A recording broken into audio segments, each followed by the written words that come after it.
All right, everybody, thank you so much. One more time for our animal ambassadors, Mikey the Capuchin and Rosie the Red Panda. Give it up, folks. Thank you again so much for coming out to the Cincinnati Zoo. If anyone has any questions about our animals, you can come and find me up at the front and enjoy your rest of the day at the zoo.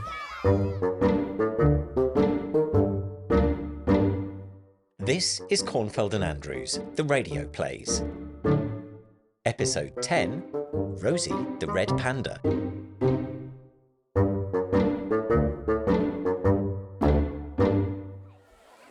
Hi, excuse me, hi. Hi. Hi, I was just at your presentation. Hi. Hi. What's your name? My name's Donnie.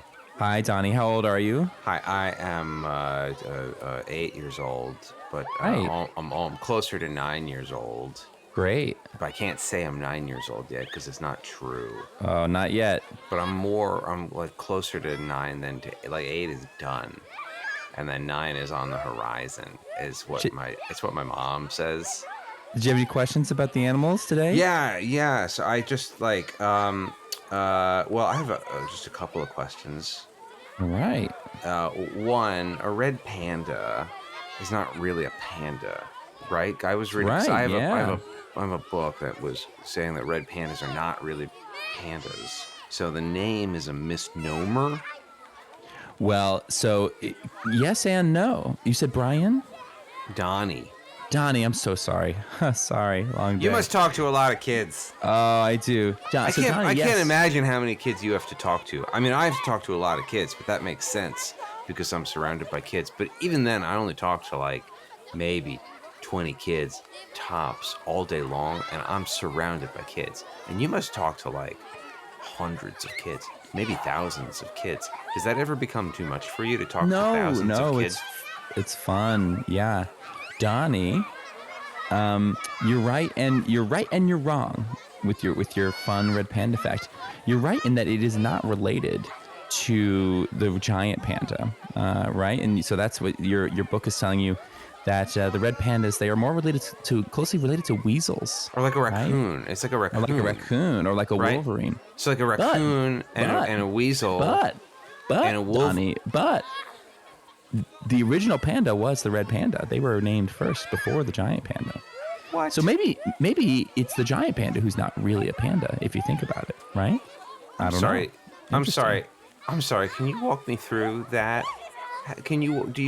What's the history there? Because why would they see a panda in the wild and they would say, let's call that a panda based on the red panda that we already have named, even though it's obviously a much, much bigger animal and a completely different animal, because the one is obviously like a weasel. Like, they wouldn't say that then, because if what you're saying is true, and I'm not saying it's not true, but I'm just like, if there was no panda and there was only a red panda, and that was your like frame of reference, like a squirrel, like if you just knew squirrels and that was your only frame of reference, and then you went to the forest and you discovered a big, enormous, obviously bear, and you decided, let's call that a squirrel. Like, what's the process there? Why would you do that? And then clearly everyone's going to identify the bigger animal as the real animal and the little animal as the copycat animal. So like, why do that? Did they do that because they hated the red panda? Did they do that because a red panda humiliated the scientists, and the scientists were trying to get back at the whole red panda species and downgrade it by linking the name up with a bigger, obviously completely different animal? Like, what's the reason for it? I find the history of science as interesting as science itself. I'm hoping to become either a historian or a scientist One myself. second, Lise. I'll be right there.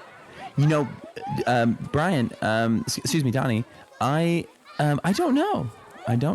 That's just the fact I learned in school. Why would you do that? Because like, you have like alligators and crocodiles, and I don't know which one was discovered first, but let's say like the alligator was discovered first, and then they discover a crocodile, and they weren't like, hey, let's name this an alligator, or like a, you know what I mean, like a gray alligator. They give it a totally different name. like a completely different name, to the point where sometimes people are like confused about like, why are we calling these two different names? Because I can't tell the difference. Although the difference, once you know, is completely obvious. It's because of the way that the teeth, if you look at a crocodile's teeth, the teeth alternate top and bottom and top and bottom and top and bottom, like a jack-o'-lantern's teeth, where the crocodile or an alligator can just close its mouth, appropriately, the teeth just kind of intersect like that. So I guess my question is to you, like, what exactly, like, when we're naming these animals, like, is there like what's like the broader message that scientists are trying to get across to us? I don't know. I think whoever discovers the animal gets to name them, and some of this stuff happened hundreds of years ago, right? So who knows what those guys were thinking, right? There's also like a panda bear, like you find naturally in a completely different part of the world. And also, again, physically, it's a completely different animal. Like if I saw Did you want to meet Rosie, Donnie? Did you want to say hi to Rosie before we put her back in her enclosure? Yes, please. Okay. All right. And then I got to go, unfortunately. We got to get Rosie down for a nap. Come here, Rosie. There we go.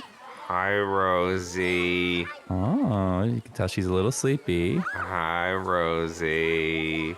Did you know they sleep 7 hours a day, or 17 hours a day, excuse me? I did know that, and they're nocturnal creatures. Yes. And I know that when they like to hide in thick plants from predators. Okay, Donnie. Donnie, right?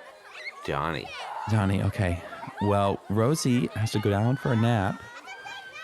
There's a seal feeding at 3:30 if you like seals. And you can always go visit Rosie over at her enclosure. Rosie won't remember me. It's impossible for her to remember me, because even if Rosie could register a human face, she probably couldn't tell the difference between any of our faces. Well, she remembers the folks of us who feed her every day. And does she remember how I smell? If I have a unique smell, would Rosie remember how I smell? I think she would, yeah. So next time I come back, if I douse myself in a unique smell, do you think that Rosie would identify that? Well, it's more likely to bother the animals if you have a very strong unhuman scent to you. What if I choose a scent that is documented? 1 second, Lise. As being a scent that is attractive. Like if I chose like a pheromone, if I chose like a red panda pheromone, and then I shook Rosie's hand, would Rosie fall in love with me? And if so, and she just might, Donnie. She just might. And if so, because Donnie, where's your mom or dad? They're taking a break. Oh, okay. Yeah, they let me come to these because they know I soak up information. Are they taking a break at the zoo here, or they're taking a break somewhere else? Oh yeah, they're at the cafe. Oh, good. Okay. They're at the Jungle Cafe. They drink too much coffee. Oh, okay. I can't have coffee because I know when I grow up I have to avoid stimulants. Because I'm already very stimulating. I find knowledge stimulating. I find words very stimulating. I taught myself to read when I was 3 years old. Wow. I just taught myself. Wow. I don't know how that happened. I just looked at words and then suddenly the words just made sense to me. Donnie, I bet you should, if you get back to the Jungle Cafe, your mom and or dad will be wondering where you are. Can I ask you a question? Just one more question, and then this is a dark question. This is a serious question. Lise. But if one of the red pandas at the zoo were to become infectious with rabies, would you have to put down all of the surrounding animals as well? Or is there and is that just kind of like, do people put down the animals because that's just the easiest thing for the people, or it's the best thing for the animals? Because I don't know, how does rabies run its course exactly? If an animal like Rosie had rabies and you just sat on it and medicated her appropriately, surely how is it that we haven't figured out a way to medicate for rabies? Rabies actually is, in humans, it's 100% fatal if it progresses to a certain state. And I think the same is probably true for animals. I'm not one of the veterinarians, but, I think, unfortunately, yeah, if an animal gets sick. But our animals here at the zoo, they don't get rabies because we take really good care of them. So you don't have to worry about any of Rosie or Michael or Peanut, any of our animals, none of them are going to get rabies. Who's Donnie, Rosie's best friend? It was so nice to meet you, Donnie. It was so nice to meet you. Okay, just another question though, because I'm very interested in this. It was awesome to meet you. I do have to run because I got to get Rosie back into the enclosure. Okay, I'm just very interested in this. We want to keep Rosie up, do we? I'm just very interested in the social life of animals, and I just want to look. Yeah. Who's Rosie's best friend? Is it Peanut? Because I kind of like because Rosie and Peanut, they live in the same enclosure. Yeah, but you don't have to be best friends with you. Say goodbye, Donnie. Donnie, say goodbye. I live with my cousin. Oh, goodbye, Donnie. Rosie's saying goodbye. Okay, bye, Rosie. I'll be back. Okay. I'll be back. Donnie, you can't come this way, Donnie. You gotta. This is for employees only. You gotta go back out that way. Oh, but I have a member. I have like a gold standard. It's just for only people who work at the zoo. So you gotta follow me. Come on, back out, back. Come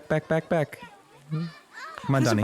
How does a person work at the zoo anyway? How does one? Yeah, get you get a degree in zoology, and then you become a keeper or a veterinarian, or you get to do animal behaviors. That's probably what I want to do. Not a veterinarian, but so Donnie, the Jungle Cafe is right down that way. Oh, I've been told. Let's have a race. Let's see if you can get to the Jungle Cafe before Rosie gets back to her enclosure. On your mark, get set.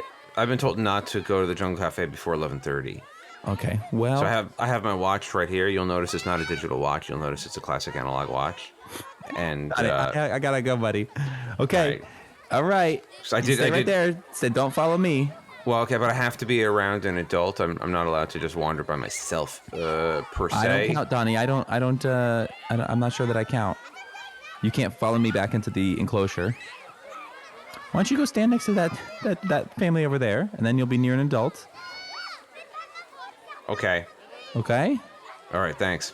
All right. It was a great presentation. Thank you. You have real people skill.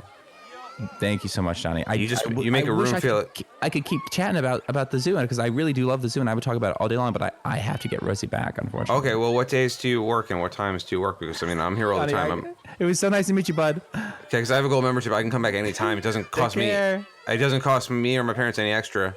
It was a birthday present from my aunt. You know what? Lise, Donnie, why don't you talk to Lisa? Lisa, Donnie has some questions. Oh no, Lisa. I have a history with Lisa. Lisa doesn't like me.